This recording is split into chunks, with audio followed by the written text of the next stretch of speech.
যে জীবনে সেজদা নাই, যে জীবনে গোলামি নাই, যে জীবনে নামাজ নাই, যে জীবন জানে না কোরআন কেমনে পড়ে, আহা, যে জীবন জানে না আল্লাহ কি, আখেরাত কি, হালাল হারামের পার্থক্য বোঝে না। 30 বছর সুদের ব্যবসা করে, 20 বছর ধরে ঘরে রঙিন টেলিভিশন চলে, 5 বছর 10 বছর ধরে কোনোদিন সত্য কথা বলে না।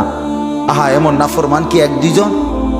আল্লাহ বলে এই যে মানুষগুলো আমি আল্লাহর শরণ থেকে যে উল্টো, আল্লাহ বলে তাদের জন্য ফাওয়াইলুন, দুর্ভোগ, লাঞ্ছনা, উলাইকা ফি যালালিম মুবিন, তারা সুস্পষ্ট গোমরাহি পথভ্রষ্টতার মধ্যে নিমজ্জিত।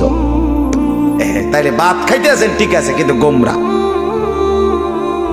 গুমজান ঠিক আছে, কিন্তু নামাজ, জিকির, বন্দিগি, আল্লাহর ইবাদত, হালাল হারামের পার্থক্য, কোরআনুল কারীমের